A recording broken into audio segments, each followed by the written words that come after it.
Beautiful flag. Many people say that it's one of the most beautiful flags in the world. It was done by a great Dominican who we dearly love, my English teacher from the 1970s at the Dominican Grammar School, Alvin Bully. Long live Alvin Bully. We love him and we love Dominica.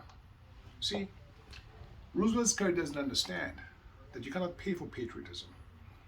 We are all volunteers in the patriotic movement, the same movement that today, the 9th of November, asks you, Roosevelt Skerrit, to consider carefully what we are saying.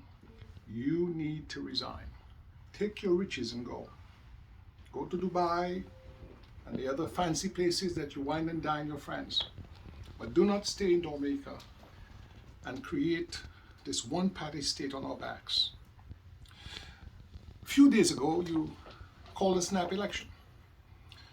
In your typical deceitful way, you denied Dominicans that basic element of democracy, which are free and fair elections. For the past 3 election cycles, you have pursued power in violation of law. You know it. You know it. You and your friends have conspired to bring down Dominicans, offering them a gratuity, which is illegal under our laws, to vote in elections. In so doing, you've divided Dominicans at home from Dominicans abroad. You've done that. You've done even greater mischief. All the years I've been in the United States, working for Dominica through the Freedom Party, United Workers' Party, without a care in the world. I did Eugenia Charles's biography. Julius Timothy was at my home where he entertained Edison James of the United Workers' Party. We never had any political bias. What have you done? You've taken Dominicans in the United States and other Caribbean islands, and you've inveigled them, beguiled them into becoming part of a caravan of the damned to come to their island in violation of law to vote in elections. And so, last election, we opposed you. We warned you.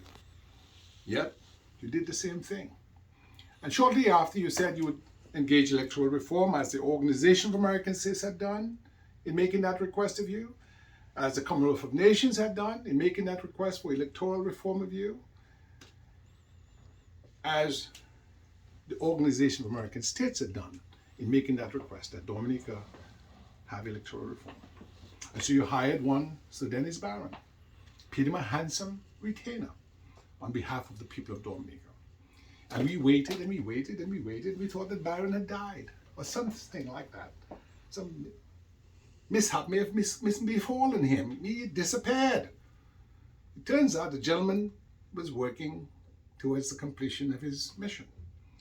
But before he was able to submit his report or tender in his legislation to the public and to the parliament for discussion and decision making, you pulled the rug from beneath his feet.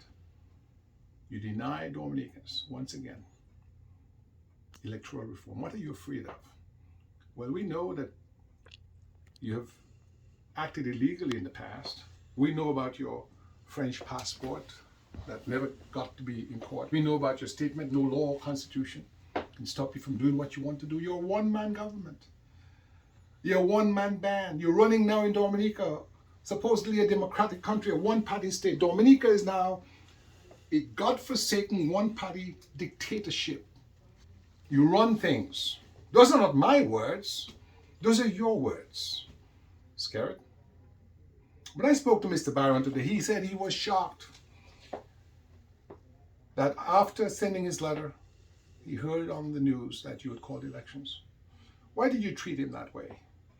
Why did you hire him if you didn't intend to follow up on what he was going to recommend? What were you concerned of? That Barron was going to propose be done to clean up the electoral list, to put in safeguards for our democracy. What was so threatening to you that you could not wait? What are you scared of? Who is looking for you? Who is waiting to snatch you that you feel you have to consolidate yourself in power? Dismissing Reginald Austria, he's not going to run. Daru, he's not going to run. Ian Douglas is not going to run. Blackmore, they were there with you. What did they do? Were they threats to you? Well, you, sir, are a threat to Dominica. I heard you say that you're going to deal with those who stand in your way, like the people at Salisbury did. Mr. Skerrit, don't be so foolish. We know you're a liar. Don't now become a killer. Because if you kill any Dominicans, I advise you, sir, and your wife, and those who are with you in the police service, which has now become a militia in many respects. And I might add at this time, the good police officers, separate yourself from Roosevelt Skerrit. Do not kill your own citizens, your fellow citizens, your family members, your friends, over a lunatic, a sociopath, a psychopath, a person who has lost any sense of reason, a person who tells tall tales, i.e. lies.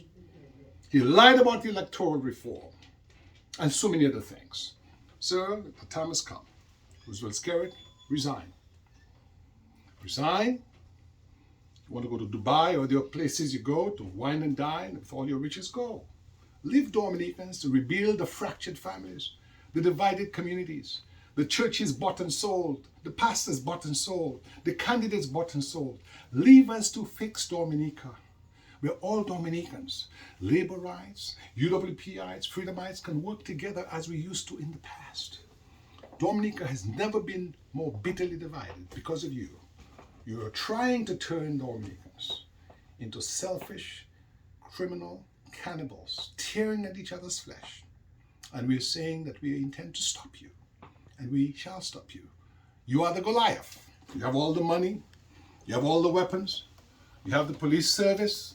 You have Navy SEALs and snipers, according to someone who uttered those words on a political platform. But we have truth and justice. And we have the courage of our convictions and the power of a just cause. Our cause is democracy. Our cause is the liberty of our country. And we shall sacrifice to the utmost, and to include our lives for our country. Are you willing to sacrifice your life? For what? For a mansion on a hill? A mansion on a hill that you procured at $64,000 a month in rent when Dominicans were suffering from COVID? What kind of man are you? You've been here with us with the Secret Service, with Colin McIntyre. We're not your enemy. We're your friends. We believe in our flag, the Dominica flag. And we will not allow you to stain this flag with blood and turn this into bloody, kleptocratic, failed state. We will do what Edward Oliver LeBlanc and all the other great labor leaders did, all the other great Dominican leaders, Junior Charles, Edison James, they all played their part. Here's a song that Dominicans sang at Independence time when I was a child growing up in Dominica. I'm not a good singer, but I'll try. It went like this. Pa quite yo por Dominic nu. Pa quite yo por Dominic nu. It means, it's a French Creole song, do not let them steal Dominica from us. Dominicans, we can do better than that. We deserve better than that. We're not selfish people. We are not unintelligent people. We're good people, intelligent people. Let us rally together for our country. The mind that Skerrit leaves us alone.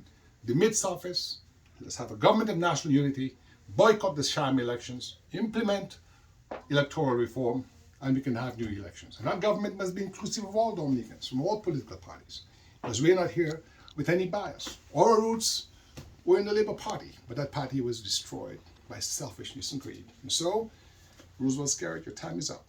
Resign, save our country from disorder and our descent into the tyranny that you've devised through your craven lust after material goods and the finer things in life, to the disregard of rule of law, justice, peace, and integrity. God bless Dominica. We shall overcome.